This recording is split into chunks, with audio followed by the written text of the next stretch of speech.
Ya, Assalamualaikum warahmatullahi wabarakatuh. Waalaikumsalam. Waalaikumsalam warahmatullahi wabarakatuh. Sehat-sehat ya semuanya. Sehat, Pak. Alhamdulillah. Mohon maaf ini webcam saya kok sedang error. Jadi saya maaf tidak menggunakan webcam untuk pertemuan ini. Oke, kita mulai saja pertemuan kita hari ini mengenai pengantar kriptografi sebetulnya. Jadi penyandian ya, kenapa penting kita melakukan penyandian ya, untuk data yang kita kirimkan. Sebentar saya share. Nah ini. Jadi ini ya. Kalau kita mengirimkan sebuah message ya atau sebuah pesan, maka pesan itu bisa kita definisikan sebagai data ya atau informasi yang dapat dibaca dan dimengerti maknanya. Ya. Jadi tidak hanya sebuah pesan, tetapi bisa dibaca ya, dan juga bisa dimengerti maknanya. Nama lain dari pesan itu adalah plain text atau teks jelas atau juga clear text. Ya. Pesan itu bisa berupa teks, ya, kemudian bisa berupa gambar, bisa berupa audio, atau bisa berupa video. Nah, masing-masing pesan itu ya, dikirim atau disimpan di dalam media penyimpanan. Masing-masing pesan juga mempunyai ukuran ya, ukuran pesan sendiri yang tentunya berpengaruh dengan kanal pengiriman atau bandwidth. Ya, jadi semakin besar pesan, yang tentunya gambar itu lebih besar dari teks, audio, video itu lebih besar dari gambar, kan begitu. Maka tentunya butuh bandwidth yang lebih besar. Nah, misalnya untuk teks ya, kita semua bersaudara, atau audio yang seperti ini, atau gambar ya, image ya, atau video ya. Oleh karena itu ya, ini contoh pesan. Nah, terminologi dari sebuah ciphertext ya adalah pesan yang telah disandikan sehingga tidak memiliki makna lagi. Nah, kalau tadi pesan itu harus jelas ya. Tapi kalau ciphertext itu adalah pesan yang telah disandikan sehingga tidak memiliki makna lagi. Ya, ini tujuannya adalah mengamankan dari dari seseorang yang nantinya akan mencegat pesan ya. Entah itu di jalan atau entah itu di tempat penyimpanan aslinya atau di tempat penyimpanan tujuan. Ya. Tujuan dari ciphertext itu agar pesan tidak dapat dimengerti maknanya oleh pihak lain. Ya. Nama lain dari ciphertext yaitu kriptogram. Nah, ciphertext itu harus dapat diubah kembali ke plain text semula. Ya, kalau kita membuat sebuah algoritma kriptogram atau ciphertext, maka kita juga harus bisa memulihkan ya, algoritma untuk membuka ciphertext. Contoh, ada plain text. Ya, culik anak itu jam 11 siang. Nah, kita membuat sebuah algoritma sehingga ya plain text ini ya itu bisa diubah menjadi ciphertext seperti ini. Ya. Nanti ada algoritma paling sederhana, yaitu Caesar ciphertext. Itu hanya menggeser saja ya, menggeser beberapa huruf ya, misalnya A menjadi C atau menjadi D, itu ya yang paling sederhana. Nah, terminologi pengirim ya di dalam kalau kita melakukan pengiriman pesan dari pengirim ke penerima, tentunya ya kita bisa menyebut pengirim adalah pihak yang mengirim pesan atau sender. Kemudian penerima atau receiver adalah pihak yang menerima pesan ya. Nah, pengirim ini atau penerima ya, baik pengirim maupun penerima itu bisa berupa orang, bisa berupa komputer, atau bisa berupa sebuah host atau terminal. Ya. Pengirim ingin pesan dapat dikirim secara aman. Ya tentu kan gitu ya. Dapat dikirim pesan secara aman, yaitu pihak lain tidak dapat membaca isi pesan. Ya, oleh karena itu kita membutuhkan sebuah ciphertext. Enkripsi atau encryption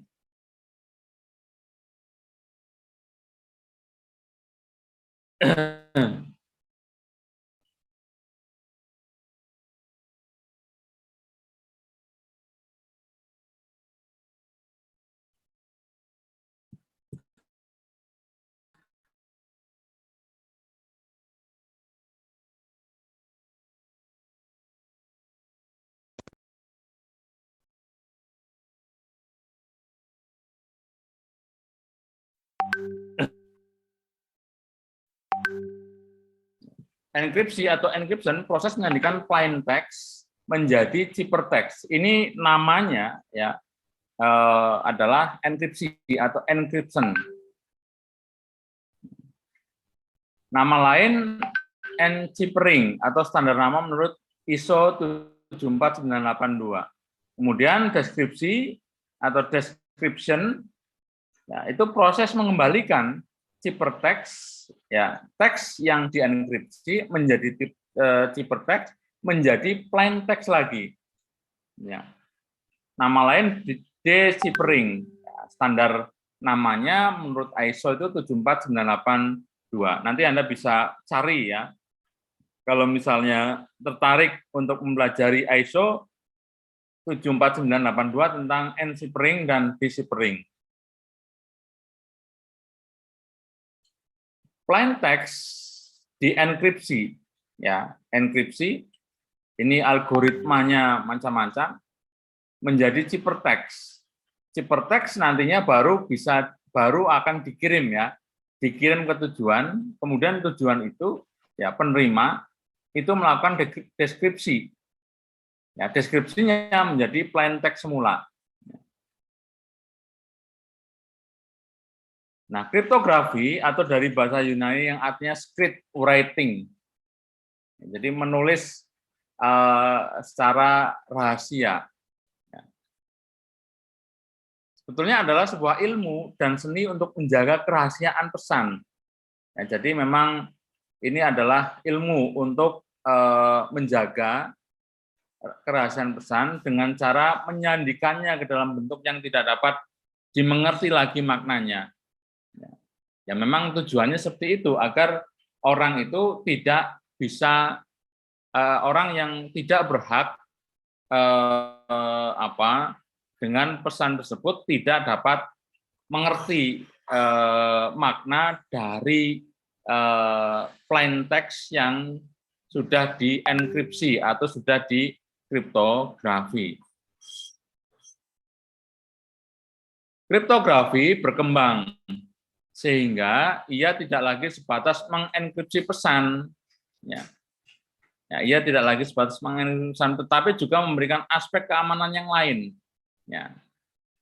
Jadi memang tidak hanya sebatas untuk mengenkripsi pesan, tetapi ya juga memberikan aspek keamanan yang lain. Definisi baru, kriptografi adalah ilmu sekaligus seni untuk menjaga keamanan pesan. Nah, ini sangat menarik ya untuk mempelajari kriptografi. Bahkan sekarang ilmu ini sangat berkembang. Ada Badan Elektronik Nasional, ya. Kemudian ada Badan Sandi Negara, ya, dan sebagainya, yang tugasnya itu memang untuk melakukan kriptografi. Ya, pembuat sistem kriptografi disebut cryptographer atau cryptographer ya dalam bahasa Inggrisnya. Algoritma dari algoritma kriptografi atau cipher, ya, aturan untuk enciphering dan deciphering atau fungsi matematika yang digunakan untuk enkripsi dan deskripsi, ya. Fungsi matematika yang digunakan untuk melakukan enkripsi atau deskripsi. Kunci parameter yang digunakan untuk transformasi enciphering, ya, ini ada kunci, ya, yaitu sebuah parameter, ya, key-nya adalah parameter yang digunakan untuk transformasi. Misalnya, ya, kuncinya ya digeser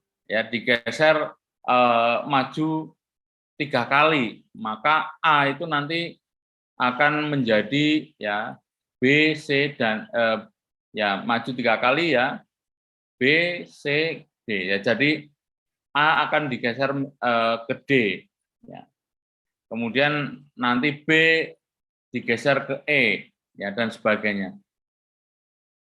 Kuncinya bersifat rahasia, sedangkan algoritma kriptografi ya itu tidak rahasia. Ya. Jadi sekarang kan kalau Anda kenal ya, yang sedang marak itu adalah algoritma blockchain. Ya, ada blockchain. Itu orang sekarang berlomba-lomba untuk membuat kriptografi. Nah, ini memang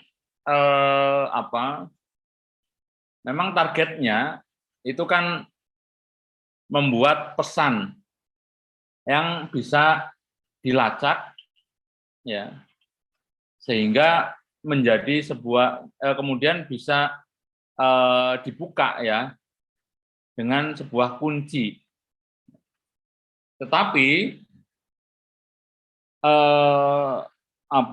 orang membuat uang digital ya kripto itu tidak diimbangi dengan aset fundamentalnya.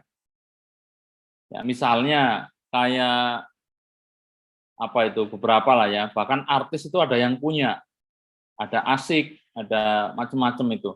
Yang saya yakin, saya tidak tahu juga apakah mereka mempunyai jaminan fundamental untuk aset kriptografi mereka.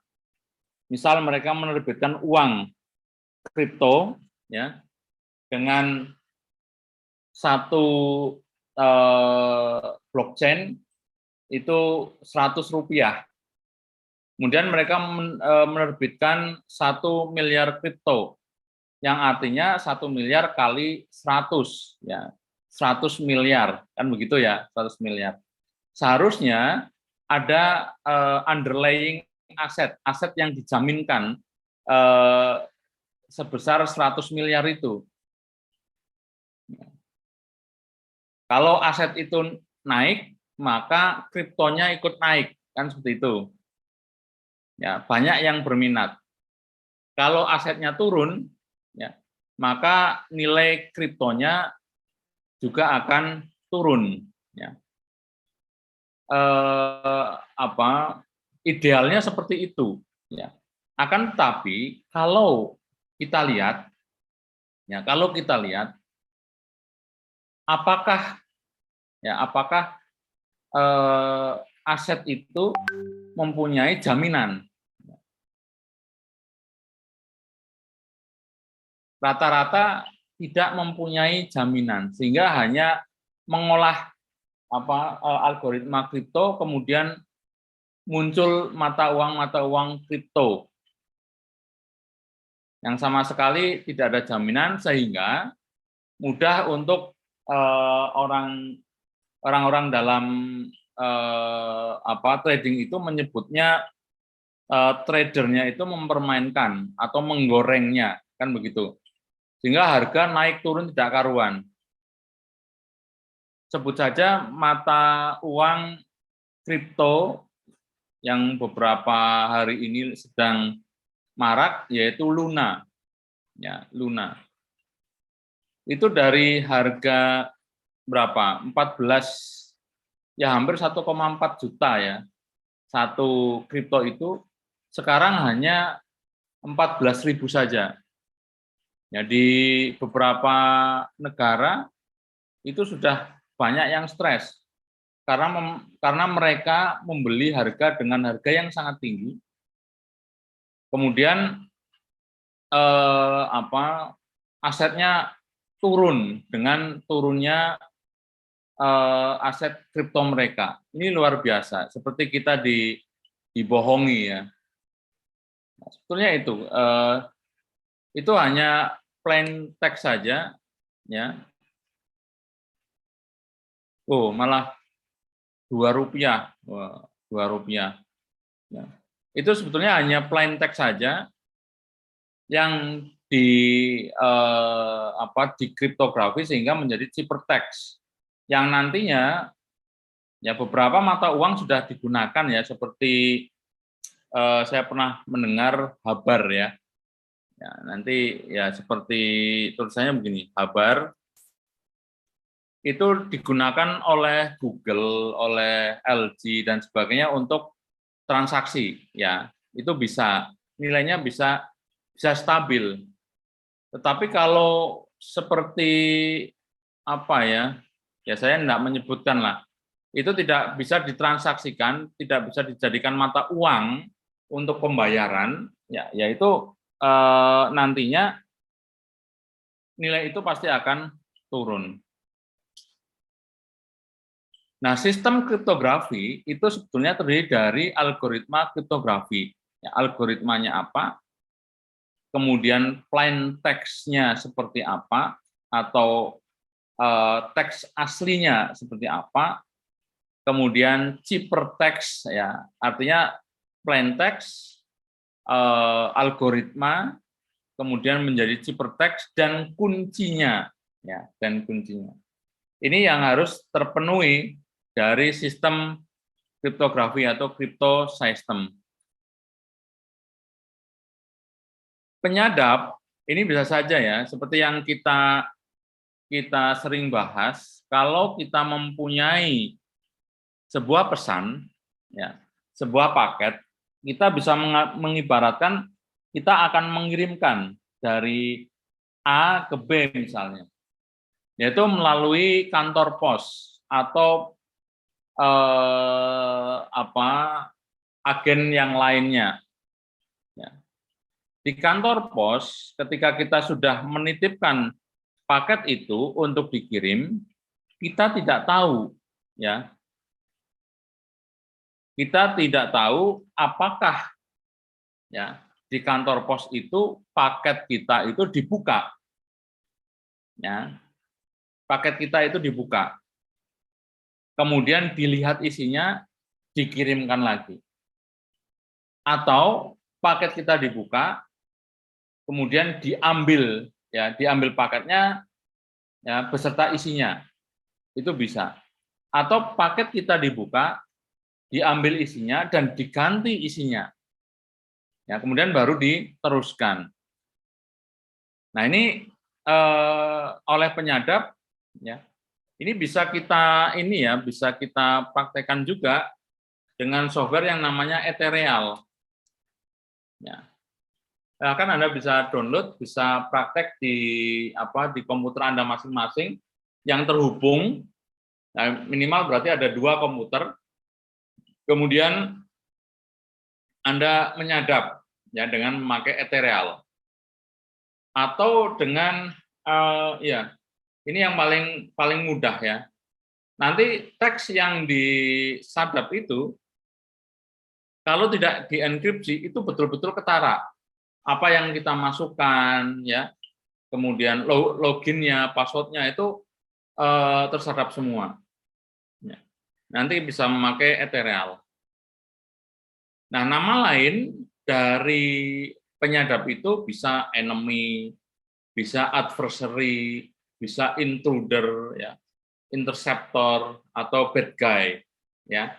Ini nama lain, ya, nama lain dari penyadap atau eavesdropper. Ada juga kriptoanalis. Ini ilmu dan seni untuk memecahkan ciphertext yang menjadi plain text tanpa mengetahui kunci yang diberikan. Ya. Artinya kita bisa membuka decryption, ya. Decryption-nya seperti apa?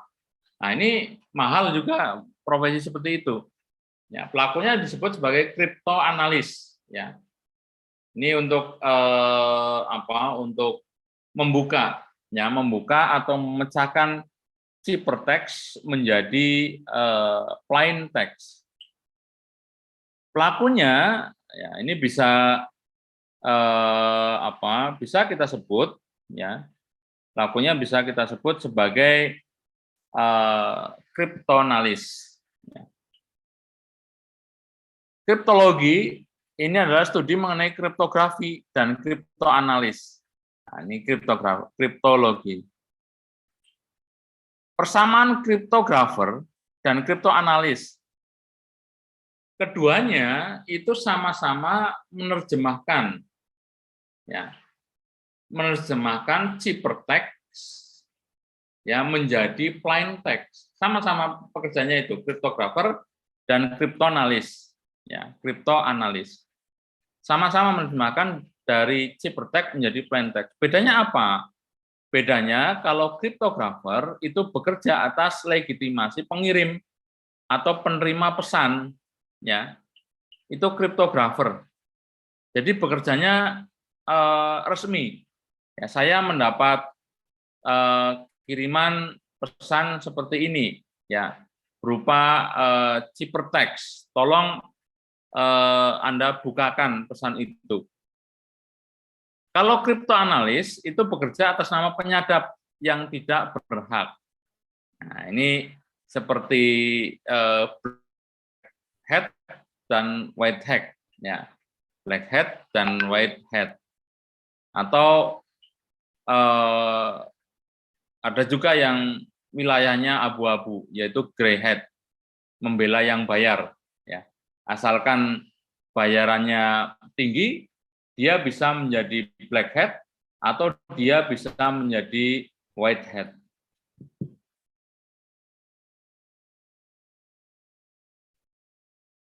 Nah, kriptografi itu sudah digunakan, ya, sudah digunakan di Yunani 400 tahun sebelum Masehi, ya. Alat yang digunakan adalah skytel, ya. Jadi alatnya seperti ini. Ini sudah digunakan di Yunani. 4 kelompok orang yang menggunakan dan berkontribusi pada kriptografi. Ini jelas militer, ya. Kemudian korps diplomatik, ya. Kemudian ada diaris, ya. Ini penulis diari.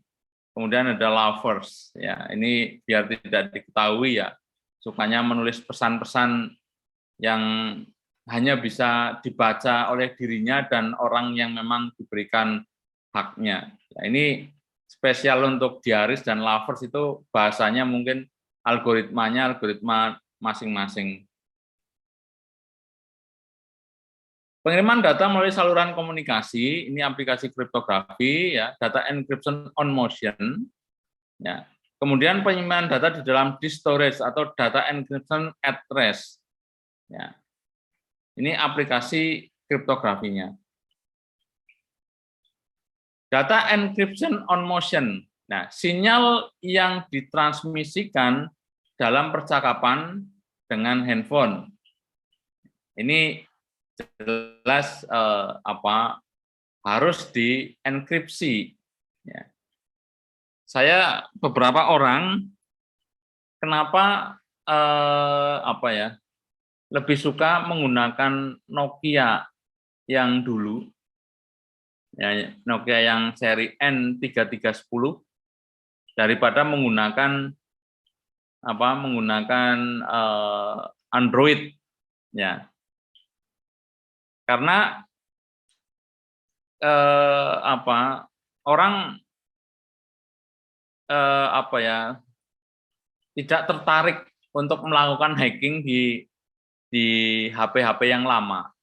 Ya bukannya tidak bisa dihack, ya, tetapi orang lebih tertarik menghack HP-HP yang baru, yang ada fitur WhatsApp-nya, Telegram dan sebagainya. Ya, ngapain kita menyadap SMS dan sebagainya gitu kan?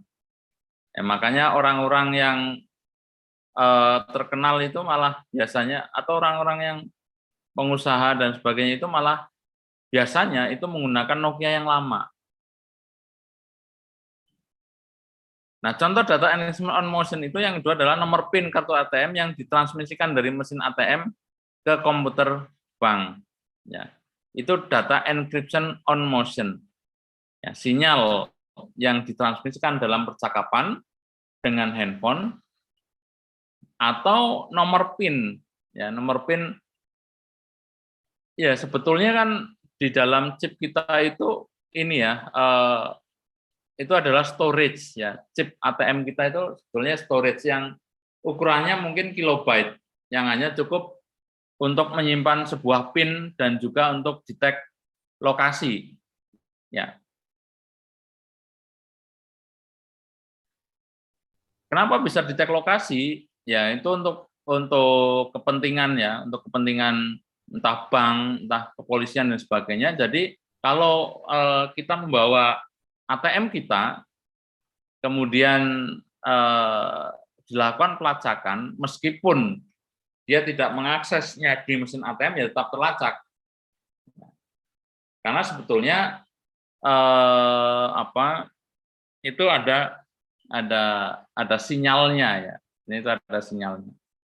Ya, apalagi kalau kita masukkan ke ATM, terbaca data yang disimpan di PIN tersebut ya, di di nomor ya kartu ATM kita itu, di chipnya. Misalnya ini ya, data encryption at rest, dokumen teks. Ketika saya berjalan-jalan di pantai, saya menemukan banyak sekali kepiting dan sebagainya. Ya, kemudian dengan algoritma tertentu, ya, ini kita kita enkripsi menjadi sebuah ciphertext seperti ini. Ya, ini encryption at rest. Atau dokumen gambar, ya, ada BMP, ya tidak saya tampakkan gambarnya. Ya, jadinya seperti ini. Ya, ini kalau kita melakukan enkripsi ya pada sebuah gambar atau basis data ya, NIM, nama, tinggi dan sebagainya akan menjadi seperti ini. NIM, nama, tinggi, berat, ya ini namanya siapa entah ya, ini seperti ada di MySQL ya. Data yang ada di MySQL MD5 ya, nama algoritmanya. Ya. Ini kalau kita lakukan plain text, ya, ciphertext mau ke plain text ya, kita harus mencari pemecah algoritma MD5 ya. Silakan nanti Anda bisa mainan dengan MySQL. Ketika mendapatkan akses ke MySQL, belum tentu Anda mendapatkan informasi yang diinginkan, karena biasanya MySQL itu membungkusnya atau menjadikan plain text menjadi ciphertext dengan algoritma MD5. Untuk membuka teks tersebut, jelas kita membutuhkan algoritma yang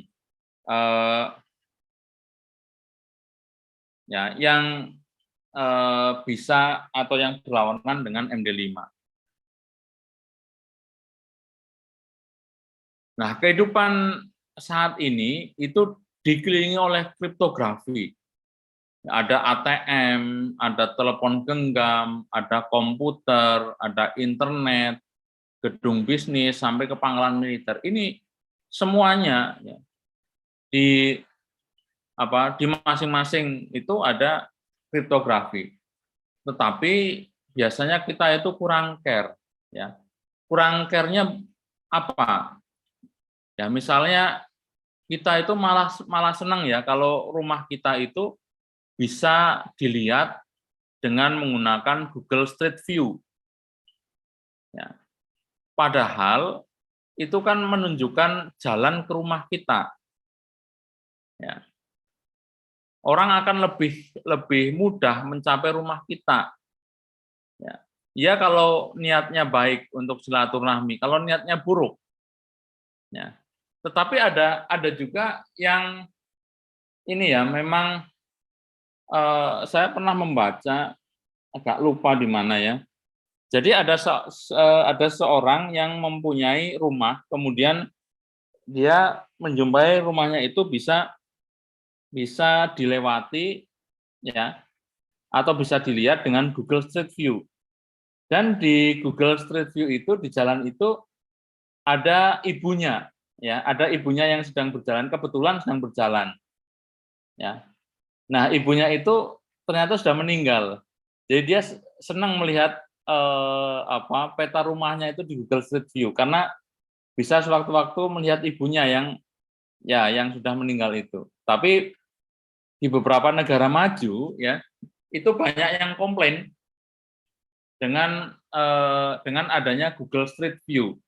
Bahkan ketika ada tamu dari Jerman itu saya tunjukkan Google Street View, ya orang itu menunjukkan rumahnya itu dia blur, ya dia minta ke Google untuk ngeblur rumahnya itu, ya karena itu merupakan privasinya dia. Aspek keamanan dari kriptografi itu memberikan solusi untuk apa? Untuk kerahasiaan pesan atau confidentiality, ya, confident ya, kerahasiaan pesan.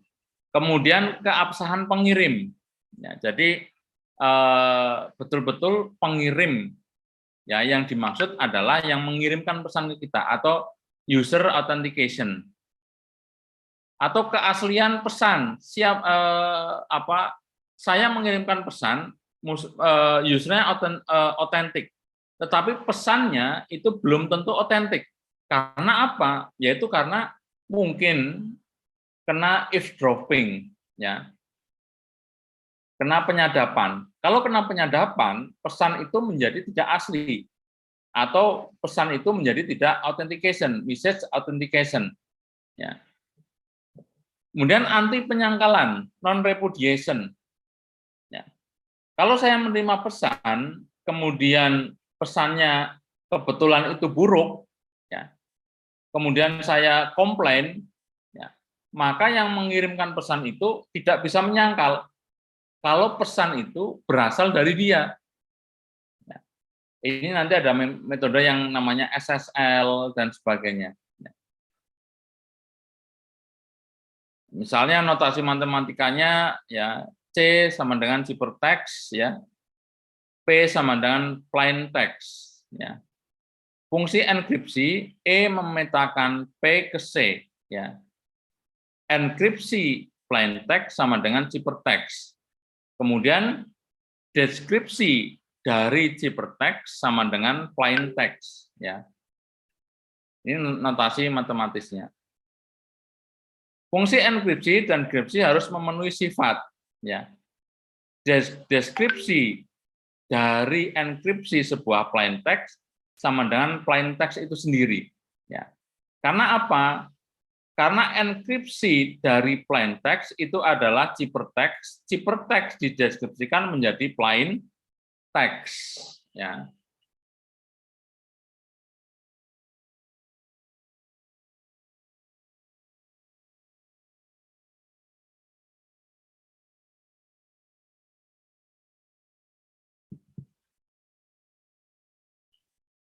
Kekuatan algoritma kriptografi itu diukur dari banyaknya kerja yang dibutuhkan.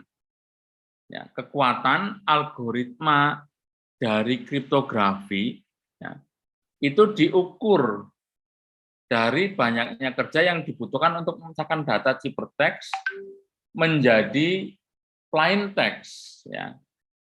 Kerja ini nanti dapat diekuivalenkan dengan waktu. Ya, jadi kekuatan sebuah algoritma kriptografi ya itu diukur dari banyaknya kerja yang dibutuhkan. Ya, jadi waktu untuk memecahkan ciphertext menjadi plain text. Ya. Nah ini ekuivalennya adalah waktu. Semakin banyak usaha yang diperlukan, ya berarti semakin lama waktu yang dibutuhkan. Semakin kuat algoritma kriptografinya, semakin aman untuk digunakan. Ya. Nah, ini, jadi semakin banyak usaha yang diperlukan berarti satu, semakin lama ya waktu yang dibutuhkan untuk menjadikan ciphertext menjadi plain text. Bisa juga diartikan kuat algoritma kriptografinya, maka semakin aman untuk digunakan. Jika kekuatan kriptografi ditentukan dengan menjaga kerahasiaan algoritmanya, ya, maka algoritma kriptografinya dinamakan algoritma restricted. Ya. Kriptografi itu ditentukan dengan menjaga kerahasiaan algoritma. Algoritmanya kita keep, kita rahasiakan. Ya. Nah, ini restricted. Algoritma restricted tidak cocok lagi saat ini. Ya. Pada sistem kriptografi modern, kekuatan kriptografinya terletak pada kunci, ya, kunci untuk membuka algoritma itu. Ya, kunci dijaga kerahasiaannya. Prinsip dari Kirchhoff, sebuah algoritma harus publik, hanya kunci yang dirahasiakan.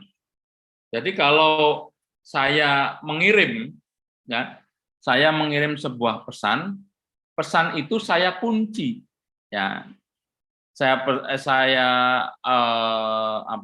kunci. Kemudian kuncinya itu saya kirim dengan metode yang lain, ya. Nanti ketika dua-duanya itu sampai ke user yang dimaksud, maka kunci itu bisa untuk membuka pesan. Nah, kunci itulah yang sekarang menjadi trennya. Ya. Kunci dijaga kerahasiaannya. Dengan menggunakan kunci K, ya ini K adalah key, maka fungsi enkripsi dan deskripsi menjadi ya enkripsi dengan kunci K ya pada sebuah plain text maka akan menjadi ciphertext. Maka deskripsi dengan kunci untuk membuka ciphertext menjadi plain text ya. Dan kedua fungsi ini harus memenuhi DK ya dalam kurung EK dalam kurung P ya sama dengan P ya. Artinya apa? Artinya enkripsi plain text ya.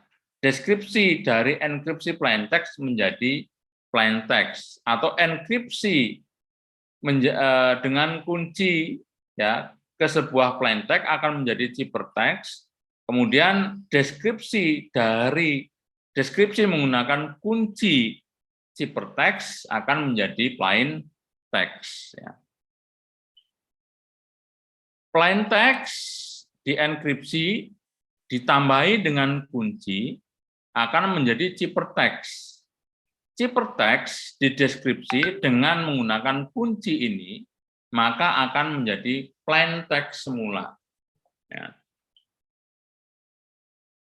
Jika kunci enkripsi sama dengan kunci deskripsi, maka sistem kriptografinya disebut sistem simetri atau sistem konvensional. Ya.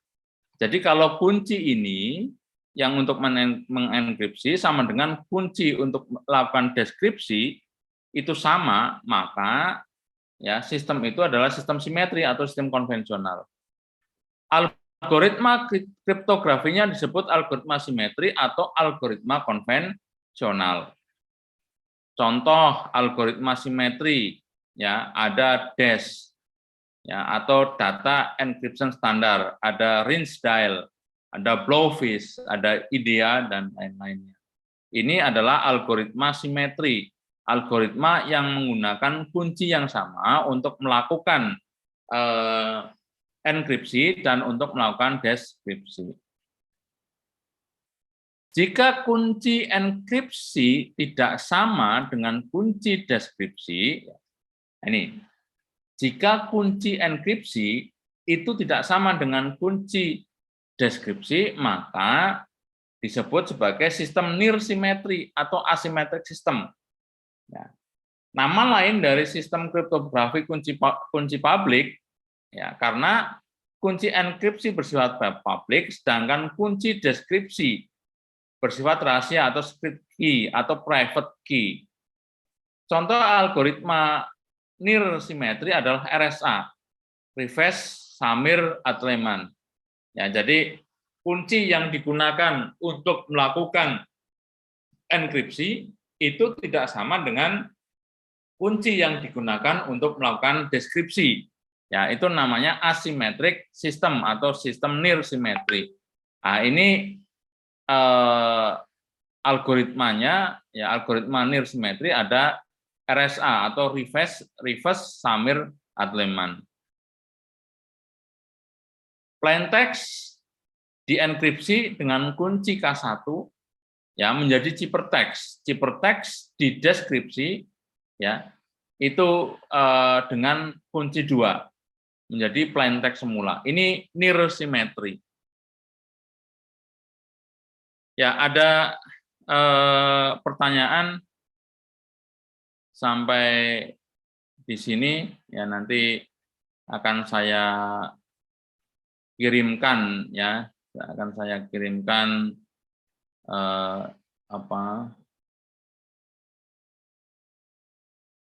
PPT-nya. Bentar saya presensinya ya. Presensi.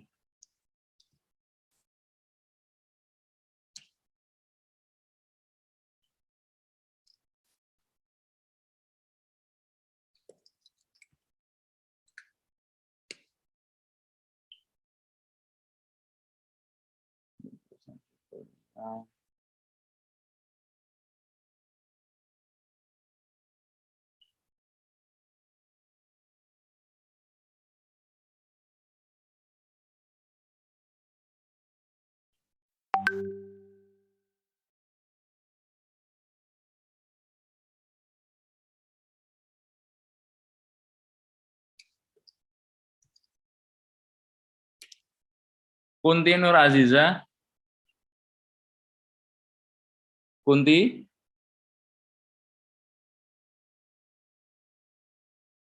Kunti Nur Aziza nggak ada ya?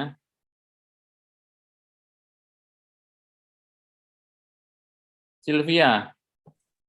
Hadir, Pak. Persti.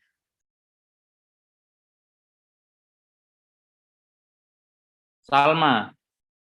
Hadir, Pak. Ardian. Ardian Yoga. Enrico. Hadir, Pak. Hilmi. Hadir, Pak. Hilmi Aziza hadir ya. Muhammad Abdu. Hadir, Pak. Celiviana. Aulia Azahra. Hadir, Pak. Afif Bintang Aringga. Hadir, Pak. Iwan Inzaghi. Hadir, Pak. M. Sarfal Hamidi. Hadir, Pak. Fadli Fajari Bagaskara.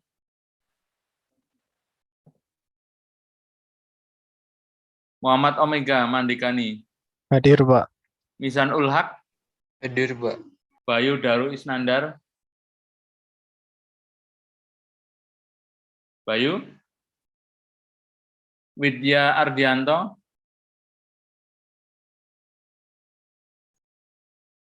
Dava Stevian Abyansah. Hadir, Pak. Gading Hadir, Pak. Alim. Hadir, Pak. Mario Karolus. Hadir, Pak. Salma Hanifah. Hadir, Pak. Andi Hakim. Hadir, Pak. Faris Naufal Aslam. Arvigo Sandra. Hadir, Pak. Bayu Nur Rahman. Nur Alif Ilyasa. Hadir, Pak. Rahmat Ageng Yuwana. Hadir, Pak. Duara Yoga Pradana. Fatih Muhammad Nawa. Hadir, Pak. Santa Nagata. Hadir, Pak. Muhammad Bagus Aji Dewantara. Hadir, Pak.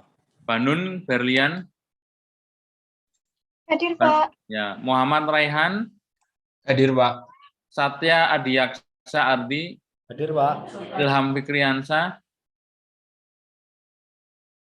Ilham. Muhammad Tegar Pangestu. Hadir, Pak. Fuad Abdullah. Hadir, Pak.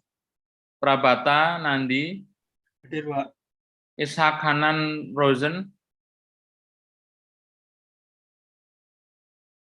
Raden Rara Arina. Hadir, Pak. Diva Safa Nabila.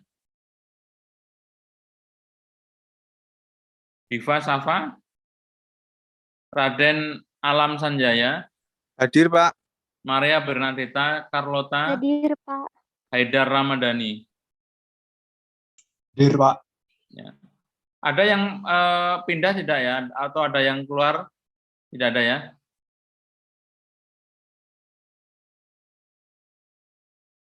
Ya, di kelas ini tidak ada yang keluar ya?